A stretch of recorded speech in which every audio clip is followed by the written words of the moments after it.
Welcome to East Coast Reviews.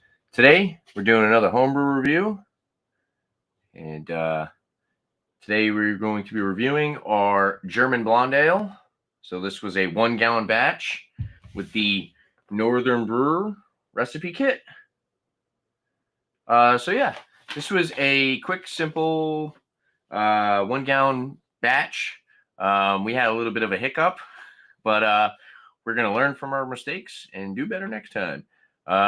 So the original gravity of this was supposed to be around 1.045, and we actually landed with 1.036. So a little bit lower. I think we diluted it a little too much. So this is our, from the Northern Brewer website. Of course, it doesn't have its airlock, but this is our Little Big Mouth Bubbler. So this is a 1.4 gallon siphonless fermenter.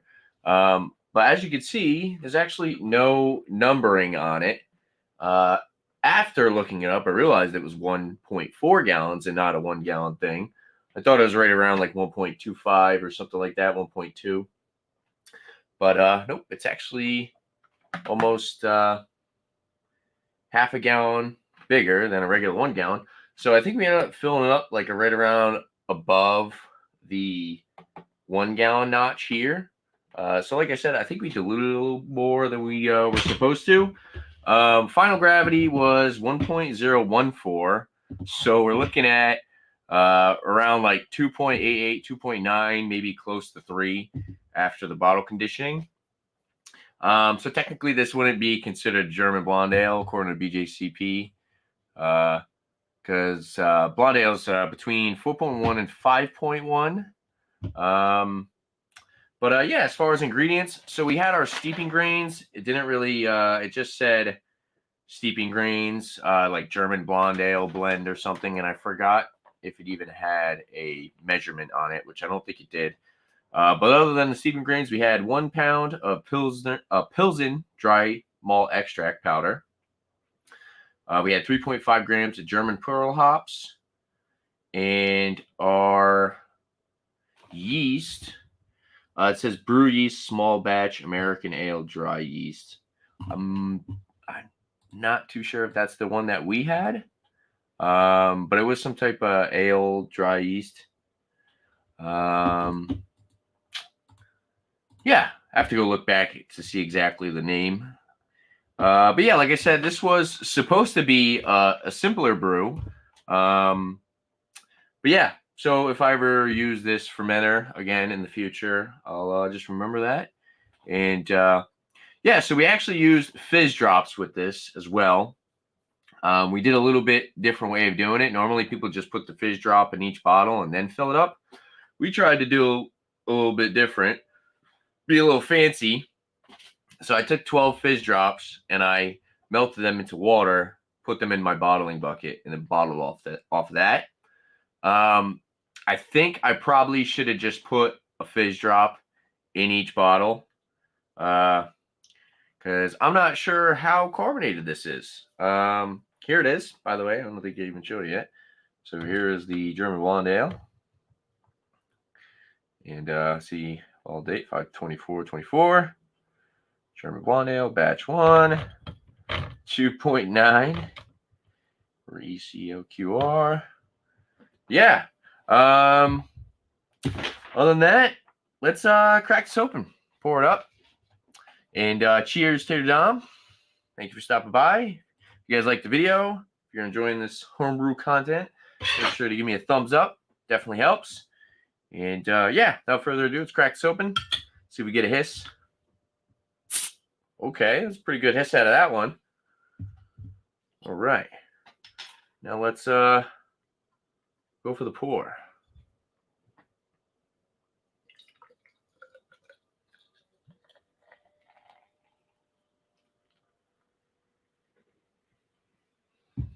Okay, nice. I mean, it looks really nice. Super lemony looking, like a lemony, hazy straw color. Got a 2-finger white fizzy head on top. Dissipating pretty quick. Lots of effervescence, though. Look at that. I mean, I think the fizz drops worked. Nose looks awesome. All right, it's very lemony, grapefruit, some cereal grain. I think we did a pretty good job. How did that happen? Oh, we're on talk to text on my phone. We did a pretty good job leaving the sediment in the bottle there. Yeah, it's very lemony. Nice and sweet. Maybe like a touch of honey in there and a little bit of like a biscuity breadiness. Smells really good. Let's dive in and try it out. Cheers.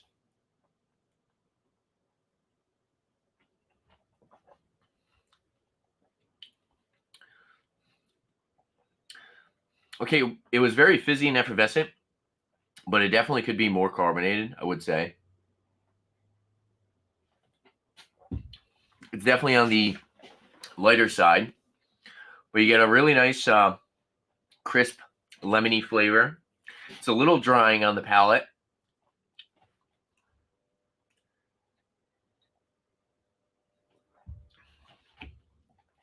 Some biscuity breadiness.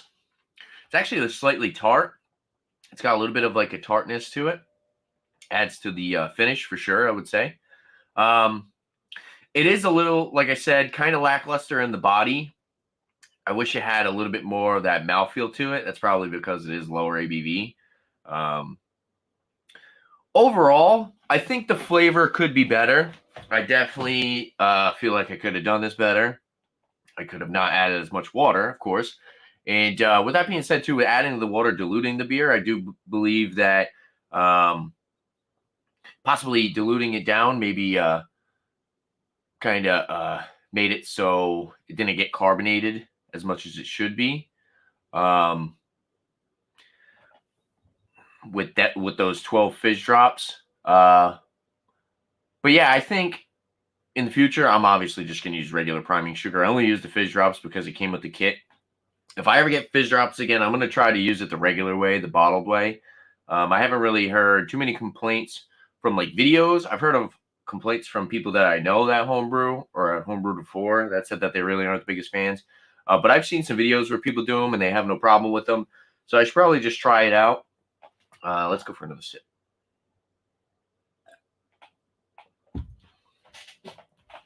Yeah. Now, I actually thought that this was going to be a lot worse, to be honest with you, because of the being diluted. But I think it's very drinkable. It's crushable. It's a nice summery beer. It's not too filling. You can drink a few of them for sure. Overall, I think if I were to probably give this a score, if this was just someone else's beer, I'd probably give it in like the B range, like B minus range. Yeah, it's very diluted. It's got like just a kind of what is it? Lackluster kind of mouthfeel.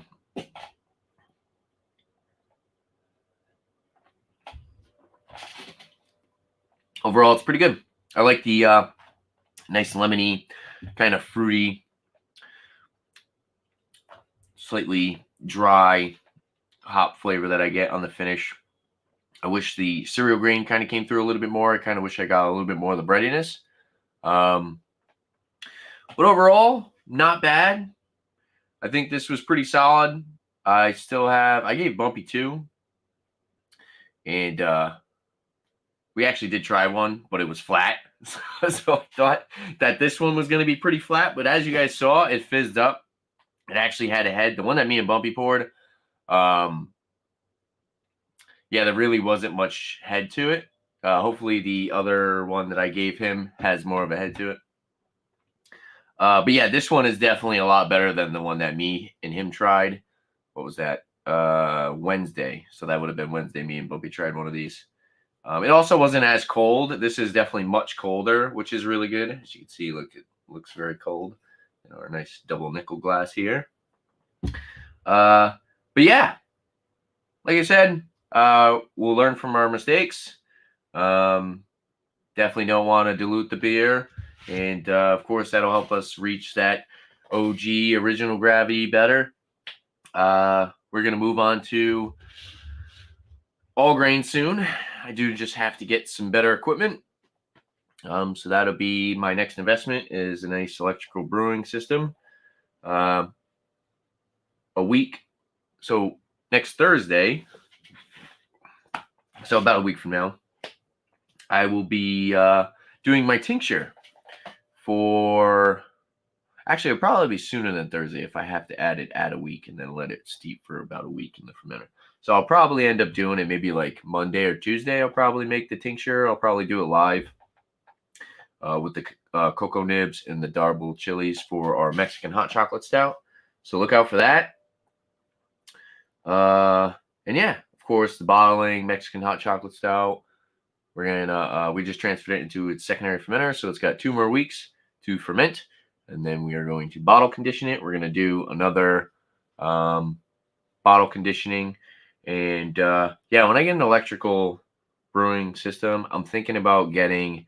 They have a stainless steel keg fermenter, so you can do everything. You can ferment in it and then just keg it, carb it. But it's like right around $275, right around $300. But I mean, it's really nice, and then you don't have to deal with bottling, which is definitely time consuming. And of course, that would be a lot easier to serve and just try. But of course, it wouldn't be. Maybe I could always just bottle a couple. I could always put some. I could always rack some off into a couple bottles if I ever wanted to share with people. But yeah, for the most part, it would be a lot easier to get a keg. And yeah, like I said, overall, we had a little bit of hiccups with this one, but I do believe that the beer still came out pretty decent. No off flavors. Doesn't taste bad at all. There's really nothing offensive.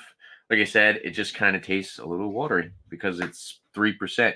But there is some nice sweetness, and it does have some flavor for what there is. So like I said, I think this would be like a solid poolside beer. And yeah, there you have it. Cheers, everyone. Thank you guys for stopping by and checking out this review of my homebrew. I believe this is the Hefeweizen IPA Brown Ale Blonde Ale. So this is the 4th beer we reviewed, 4th beer we brewed. And yeah, I'm excited to brew more. I'm excited to learn more and learn from my mistakes, of course. And yeah, there you have it, guys. If there's anything else you guys like to see on my channel, make sure to leave a comment down below. Don't forget to like and subscribe to my upcoming videos, liquor beer, and also homebrewing videos. Cheers, everyone.